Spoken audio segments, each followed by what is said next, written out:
Doctor Bhimrao Ambedkar के चरणों में नमन करते हुए बहुजन समाज में जन्मे उन समस्त योद्धाओं को नमन करते हुए आज के इस बौद्ध महोत्सव के पावन अवसर पर मंचासीन भिक्षु संघ को सादर बंदनामी। आज यहाँ पर प्रबुद्ध उपासक उपासिकाओं के मध्य भीम ज्ञान चर्चा एसोसिएशन के माध्यम से आज ये बौद्ध महोत्सव का जो आयोजन किया जा रहा है, सर्वप्रथम मैं इस टीम को तहे दिल से बधाई देता हूँ।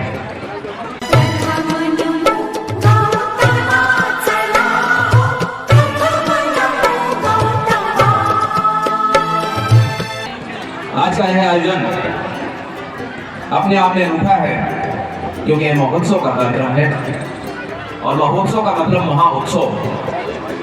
और बौद्धिस्ट विचारधारा जहां भी व्यवस्थित होती है वहां उत्सव का ही माहौल होता है।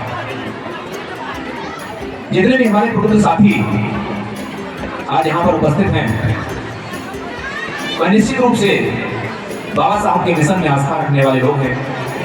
भारत को एक राष्ट्र के रूप में एक ऐसे पटल पर देखने के इच्छुक व्यक्ति हैं जिनके अंदर समता, समानता, भ्रातृत्व, बंधुता की विचारधारा पनपती है। इसी विचारधारा को लेकर अभी हमारे तमाम मिशनरी गायक साथियों ने और उससे पहले जो वक्ता थे उन्होंने प्रकाश डाला है। बाबा साहब का जो जीवन और संघर्ष है उन्हें आज की तारीख में किसी व्यक्ति से अछूता नहीं है। सभी व्यक्तियों को बाबा साहब के जीवन और संघर्ष के बारे में पता है। बाबा साहब ने अपने प्रारंभिक जीवन काल में अपनी शिक्षा जो हासिल की वह किस तरीके से हासिल की, कितनी कठिनाइयों के बावजूद उन्होंने मैट्रिक की परीक्षा उत्तीर्ण की। उसके बाद वह उच्च शिक्षा के लिए विदेश गए। इसी बीच में बहुत सारी सामाजिक कुरीतियां जो एक विद्वान होने पर भी उनका पीछा नहीं छोड़ी। 1916-17 में बाबा साहब का जो पहला लेख प्रकाशित हुआ, caste in India genesis and development, इस लेख ने बिल्कुल हाहाकार मचा दिया और ऐसे तथ्यों को रखा कि प्रत्येक व्यक्ति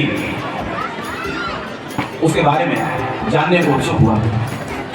क्योंकि भारतवर्ष की जो व्यवस्था है वह व्यवस्था वर्णाश्रम पद्धति पर आधारित है, जिसको हम चातुर्वर्ण भी कहते हैं। ये चातुर्वर्णीय व्यवस्था जो कि विषमता मूलक व्यवस्था है, जिसमें असमानता ही उसका मूल तत्व है, पर आधारित व्यवस्था। महाड़ के 14 तालाब में पानी पीकर बाबा साहब ने इस व्यवस्था को रूप देने का जो अहम कार्य शुरू किया, जो इस व्यवस्था के पोषक थे उन्होंने इसे दबाने का कार्य किया, बल प्रयोग किया गया। उसके बाद ही आज ही के दिन ऐसी व्यवस्था को पोषित करने वाले ग्रंथ का सार्वजनिक नहीं किया गया। दहन किसी ग्रंथ विशेष का नहीं था, दहन था एक ऐसी विचारधारा का जिस विचारधारा के कारण हम कंधे से कंधा मिलाकर अपना योगदान भारत को एक राष्ट्र बनाने के लिए नहीं दे पाते। आप लोगों में से बहुत साथी यहाँ पर इतिहास के भी छात्र रहे होंगे। आपने देखा कि अगर भारतवर्ष के इतिहास का दर्शन किया जाए, सिंधु घाटी सभ्यता से लेकर उत्तर वैदिक काल और उत्तर वैदिक काल से लेकर जो हमारी आज तक की जो व्यवस्था है, सभ्यता है, बल्कि हम इसको इस बात भी बांट सकते हैं कि 1950 की पूर्व की व्यवस्था,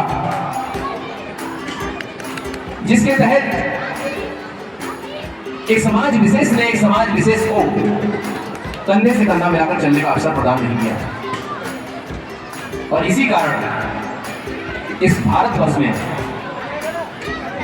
अनेक देशों, सभ्यताओं और विभिन्न विचारधारा के लोगों को ने आक्रांता बनकर इसको न केवल लूटा बल्कि इस पर लंबे समय तक राज्य किया। ये हम सभी लोग जानते हैं। जब भी बात आई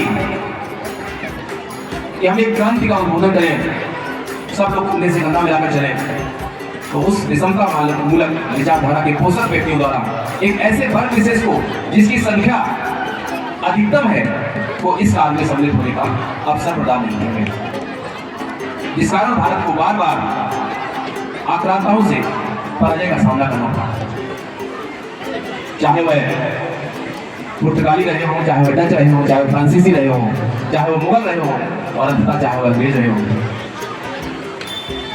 बाबा साहब का जीवन और दर्शन अगर आप पढ़ेंगे तो पाएंगे कि बाबा साहब का जीवन और दर्शन स्पष्ट रूप से कहता है कि किस तरह से भारत की व्यवस्था को एक ऐसी व्यवस्था के रूप में स्थापित किया जाए, एक ऐसे विश्व गुरु के रूप में स्थापित किया जाए तो नालंदा जैसी शिक्षा पद्धति हमारे यहाँ की, उस पद्धति को किस तरह से लागू करने के लिए बाबा साहब ने प्रयास किया।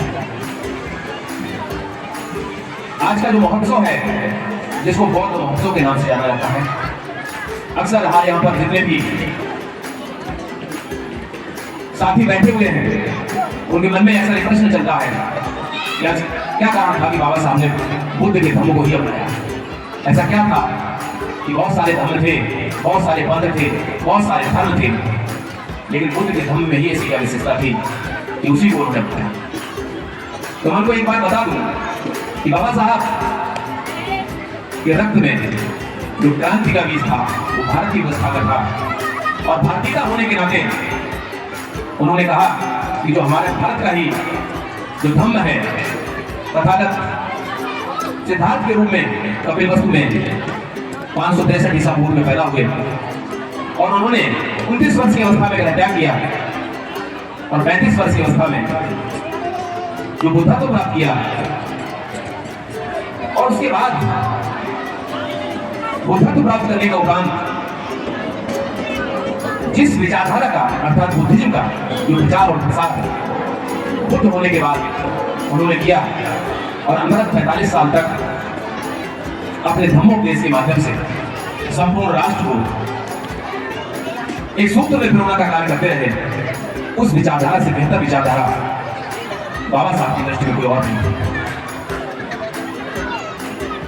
बुद्ध की विचारधारा जिसमें करुणा, प्रज्ञा, मैत्री उसका मूल गुण है। पंचशील की विचारधारा से बेहतर विचारधारा संसार में अन्य किसी भी व्यवस्था में आपको देखने को नहीं मिलेगी।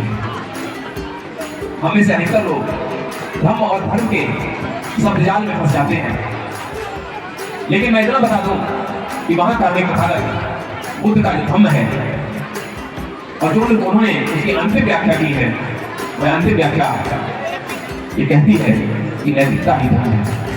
नैतिक जो आचरण है, अगर हम में से लोग नैतिक आचरण अपनाएंगे तो मैं मान सकता हूं कि हम बुद्ध के मार्ग पर चल रहे हैं। बुद्ध का मार्ग, धर्म का मार्ग, संघ का मार्ग यह स्पष्ट रूप से हमको निर्देशित करता है कि प्रत्येक व्यक्ति करुणा का पालन करें। पाणातिपाता वेरमणि सिक्खापदं समादयामि, आदिन्य दाना वेरमणि सिक्खापदं समादयामि, कामेषु भिक्षाचारा वेरमणि सिक्खापदं समादयामि, मूषावादा वेरमणि सिक्खापदं समादयामि, सुरा मेरे वज्र प्रमादघात वेरमणि सिक्खापदं समादयामि। ये जो 5 सील हैं, ये 5 सील अपनाकर कोई भी व्यक्ति बुद्ध के मार्ग पर न केवल चलता है बल्कि वह एक ऐसी दिशा समाज को देता है जिस पर चलकर कोई भी व्यक्ति, कोई भी समाज, कोई भी राष्ट्र सिवाय उन्नत के अन्य कोई मार्ग की तरफ उनको कोई ही नहीं सकता। बुद्धं शरणं गच्छामि